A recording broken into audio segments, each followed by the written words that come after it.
레알 마드리드 오피셜, 음바페, 비니시우스와 공존 가능할까?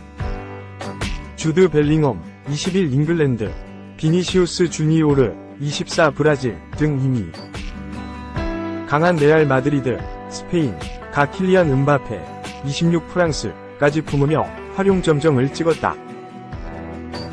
레알 마드리드는 4일 한국 시간 음바페와 5년 계약을 체결했다 고 공식 발표했다.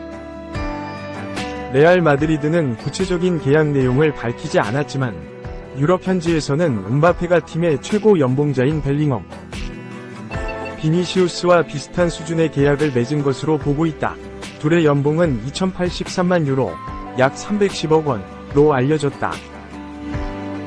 연봉에 더해 음바페는 초상권과 옵션, 계약 보너스 등으로 총 1억 500만 유로, 약 2250억 원을 수령할 것으로 보인다. 지난 2일 유럽 축구연맹, 우에파, 챔피언스리그, UCL 15번째 우승을 차지한 레알 마드리드는 현존 최고 공격수로 꼽히는 음바페까지 품으며 미소 짓게 됐다. 음바페는 2017년 AS 모나코, 프랑스에서 PSG로 임대된 뒤 7시즌 동안 256골을 넣어 구단 최다 득점자로 이름을 올렸다. 그는 리그왕 우승 6회, 프랑스컵 우승 4회, 슈퍼컵 우승 3회 등을 경험했고 2018에서 19시즌부터 6년 연속 리그 득점왕에 올랐다. 또한 프랑스 대표팀에서는 국제축구연맹, 피파, 월드컵 우승 1회, 득점왕 1회 등을 차지한 바 있다. 안 그래도 강했던 레알의 화력은 음바페의 합류로 더욱 강해질 전망이다. 이번 시즌 전방 공격수로 비니시우스와 호드리구, 23 브라질을 배치했던 레알은 음바페의 가세로 더더욱 힘을 받게 됐다. 스카이 스포츠는 이날 다가올 시즌 레알 마드리드의 포메이션을 예상하며 음바페, 비니시우스로 이어지는 꿈의 투톱이 전방에 자리할 것으로 예상했다. 아직 함께 뛰진 않았으나 라인업만 봤을 때는 세계 최고의 스피드와 파괴력을 갖춘 무시무시한 공격진이다. 여기에 매체는 공격형 미드필더 벨링엄이 2선 꼭지점에 자리하고 호드리구가 측면에 자리할 것으로 봤다. 중원 자원도 은퇴 예정인 토니 크로스, 34 독일가 떠나더라도 페데리코 발베르데, 26 우루과이, 에두아르도 카마빈가, 22 프랑스 등 젊고 유망한 선수들이 건재하다. 1년 재계약을 예고한 루카 모드리치, 39 크로아티아, 에오렐리엥 추아메니, 24 프랑스 등 승부조화도 훌륭하다. 풋볼 에스파냐는 이날 레알 마드리드는 지난해 여름 카림 벤제마, 아리티아드가 떠나고 전방 공격수 부재로 어려움을 겪는 가운데서도 라리가와 UCL 우승을 차지했다며 음바페의 합류로 앞으로 마드리드의 좋은 시간은 계속될 것이라고 긍정적으로 예상했다. 콘테 시절부터 버림받았다. 이제는 토트넘 떠난다. 완전 이적 협상 중. 영국 매체 쿼트 오프사이드는 3일 한국 시간 제노아는 스펜스와 계약하길 원한다 라고 보도했다. 이어 그는 스타드렌, 리즈 유나이티드, 제노아에서 임대 생활을 했다. 올여름 팀을 떠날 것으로 예상된다 라고 덧붙였다. 이적시장 전문가 파브리치오 로마노 기자는 양구단과 선수 측이 진행 중인 협상은 가격에 따라 달라질 것이다 라며 스펜스가 구단에 깊은 인상을 남겼다 라고 밝혔다. 스펜스는 지난 2022에서 23시즌 토트넘에 합류했다. 2018년부터 미들즈보러 소속으로 활약한 뒤 노팅엄 포레스트 시절 최고의 퍼포먼스를 보였다. 2021에서 22시즌 맹활약을 통해 노팅엄 포레스트의 승격을 이끌었다. 이 활약을 지켜본 토트넘이 곧바로 영입에 나섰다. 지난 2022년 7월 토트넘은 스펜스와 5년 계약을 체결했다. 이적료 2천만 파운드, 약 351억 원을 주고 데려왔다. 젊고 재능 있는 스펜스에 대한 기대치가 컸다. 184cm의 라이트백인 스펜스는 측면에서 보이는 파괴적인 드리블 돌파가 가장 큰 장점이다. 활발한 오버래핑을 바탕으로 1대1 수비력도 뛰어나다. 오른쪽 측면에서 그가 보여준 잠재력이 상당했다. 안토니오 콘테 감독은 그에게 기회를 주지 않았다. 첫 시즌 단 6경기만 소화한 뒤 스타드 렌으로 임대를 떠나야 했다. 2023-24 시즌에도 마찬가지였다. 엔제 포스테코글루 감독은 그를 활용할 생각이 없었다. 리즈 유나이티드로 한 시즌 동안 임대를 떠났다. 그러나 시즌 도중 임대를 마치고 돌아왔다. 리즈 유나이티드가 그를 활용할 생각이 없었다. 당초 그의 몸 상태가 좋지 않다 임대를 조기 종료했다는 보도가 나왔다. 그러나 알고 보니 프로의식이 부족하고 규율 문제가 생겼다는 보도까지 나왔다. 상습적인 지각 문제까지 발생했다는 이야기도 들렸다. 영국 매체 디 애슬레틱의 필 헤이 기자는 다니엘 파르케 감독이 원하는 수준에 오르지 못했다 라며 지각과 같은 문제도 있었다.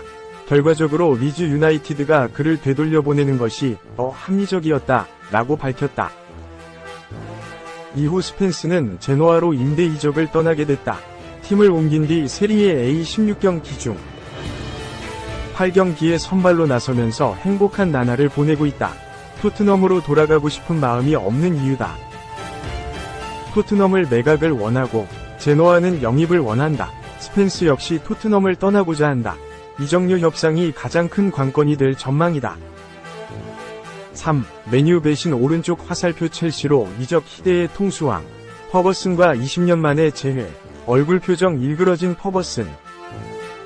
영국 매체 스포츠 바이블은 2일 한국 시간 알렉스 퍼거슨 경은 챔피언스리그 결승전에서 계약에 실패한 몇 안되는 선수 중 한 명과 제외했지만 그다지 기뻐하는 표정은 아니었다 라고 보도했다.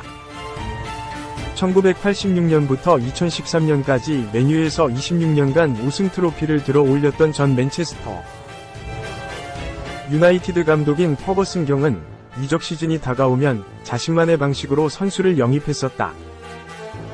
퍼거슨의 가장 주목할 만한 영입으로는 스티브 브루스, 에릭 칸토나, 피터 슈마이켈, 웨인 루니, 크리스티아누 호날두 등이 있으며 이들은 모두 메뉴 역사에 이름을 남긴 레전드들이다. 당시 퍼거슨 경의 위상은 대단했기에 퍼거슨으로 인해 이적하는 선수들이 많았지만 아주 드물게 퍼거슨과 맨체스터 유나이티드의 제안을 거절하는 선수도 있었다. 존 오비 미켈이 그 사례다. 존 오비 미켈은 노르웨이의 린포트발에서 최고의 활약을 펼친 후 2005년 메뉴와 사전 계약을 체결했다. 실제로 그는 2달간의 기간 동안 로이킨, 폴 스콜스와 함께 훈련하기도 했다. 메뉴 유니폼을 입은 미켈의 사진은 순식간에 퍼졌고 이적이 임박하자 기자회견까지 열었다. 하지만 당시 10대였던 미켈은 갑자기 마지막 순간에 돌연 메뉴의 숙명의 라이벌인 첼시로 이적했다. 거의 20년이 지난 후 레알 마드리드와 보루시아 도르트문트의 챔피언스리그 결승전을 앞두고 웸블리에서 미켈이 퍼거슨과 함께 사진을 찍기 위해 포즈를 취하며 제외했다. 이 사진은 미켈의 라디오 프로그램인 오비원 팟캐스트 계정에 게시되었다. 그들은 미켈과 퍼거슨 경 사이에는 모든 것이 용서되었다. 하지만 독수술사들은 동의하지 않을 수도 있다. 라고 게시글을 올렸다. 그렇다면 미켈이 첼시로 이적한 이유는 무엇이었을까?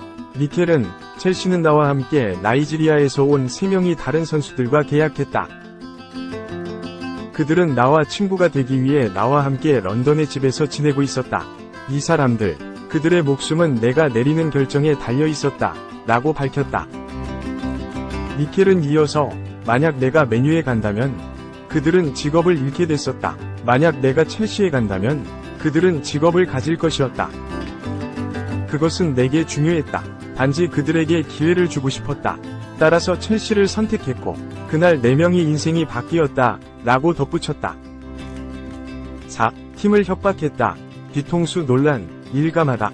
PL 진출 히어 위고, 유로파 우승, 은사와 다시 뭉친다. 유럽 축구 이적 시장 전문가 파브리시오 로마노는 3일 한국 시간 가마다는 팰리스와 구두 합의를 마쳤으며 이번 주 메디컬 테스트가 예정돼 있다. 팰리스는 그와 FA 계약을 맺길 기다리고 있다. 올리버 글라스너 팰리스 감독이 아인트라흐트 프랑크푸르트 시절 이후 다시 가마다를 원했다. 라며 시그니처 멘트인 히어 위고를 덧붙였다. 가마다는 일본 국가대표 미드필더다. 그는 공격적인 재능을 지닌 선수로 2017년 프랑크푸르트 유니폼을 입으며 유럽 무대에 입성했다. 최전성기도 프랑크푸르트 시절이었다. 가마다는 벨기에 신트트라위던 임대를 다녀온 후 2019에서 2020 시즌부터 주전으로 도약했고 2021에서 2022 시즌에는 유럽 축구연맹, 우에파, 유로파리그, UEL 13경기에 출전해 5골을 터뜨리며 팀을 우승으로 이끌었다. 2022-2023 시즌엔 공식전 16골을 터뜨리기도 했다. 가마다는 일본 대표팀에서도 핵심 선수로 활약했다. 특히 그는 2022 국제축구연맹 피파 카타르 월드컵에서 모든 경기에 출전하며 일본의 16강 진출에 힘을 보탰다. 당시 일본은 스페인, 독일을 꺾는 파란을 일으키며 조별리그를 1위로 통과했다. 그러나 16강에서 승부차기 끝에 크로아티아에 패하며 여정을 마무리했다. 가마다는 지난해 여름 프랑크푸르트와 재계약을 맺지 않고 새로운 도전에 나섰다. 그는 토트넘 호스퍼와 도르트문트, AC 밀란, 아틀레티코 마드리드 등 여러 빅클럽의 관심을 받았고 실제로 이적에 가까워지기도 했다. 하지만 모두 무산되면서 8월에 서야 라치오와 1년 계약을 맺는 데 성공했다. 기대와 달리 가마다는 세리에 A에서 부진을 면치 못했다. 그는 마우리치오 사리 감독 체제에서 완전히 외면됐고 일본 대표팀에서도 멀어졌다. 지난 1월 열렸던 2023 카타르 아시안컵에도 출전하지 못했다. 후반기 들어 반등의 발판을 마련했다. 가마다는 이고르 투도르 감독이 새로 부임한 뒤 조금씩 기회를 받았고 시즌 막판엔 선발 자리를 놓치지 않았다. 2023에서 2024 시즌 최종 성적은 공식전 38경기 2골 2도움. 라치오는 부활 가능성을 보여준 가마다와 재계약을 추진했다. 가마다 역시 잔류 생각이 아예 없던 건 아니지만 양측은 합의점을 찾지 못했다. 특히 가마다가 헐값에 가까운 바이아웃 금액을 요구하면서 협상이 엎어진 것으로 알려졌다. 이 과정에서 클라우디오 로티토 라치오 회장이 격분하기도 했다. 그는 우리를 협박할 수 있다고 생각하는 선수들에게 진저리가 났다. 지나친 요구로 우리를 문제에 빠뜨릴 수 있다고 생각하는 선수와 에이전트가 있다. 라며 가마다는 1년 계약 연장과 현금 250만 유로, 약 37억 원을 요구했다. 라고 밝혔다. 마리아노 파비아니 라치오 스포츠 디렉터도 공개적으로 가마다를 비난했다. 그는 클럽에 헌신하는 건 선수들이지 그 반대가 아니다. 우리는 합의를 했으나 예상치 못했던 엄청난 무례함에 직면하게 됐다. 라며 난 그 누구도 날 협박하도록 두지 않을 것이다. 난 이 협박에 대해 논의할 생각이 없다고 침착하게 말했다. 그냥 떠나도 된다. 라고 단호하게 말했다. 그러자 프랑크푸르트에서 함께했던 글라스노 감독이 가마다에게 러브콜을 보냈다. 그는 가마다를 잘 활용하며 UEL 우승을 일궈냈던 만큼 자유계약으로 옛 제자를 데려오길 원했다. 가마다도 이를 받아들이면서 생애 처음으로 프리미어리그, PL 무대에 발을 내디딛기 직전이다.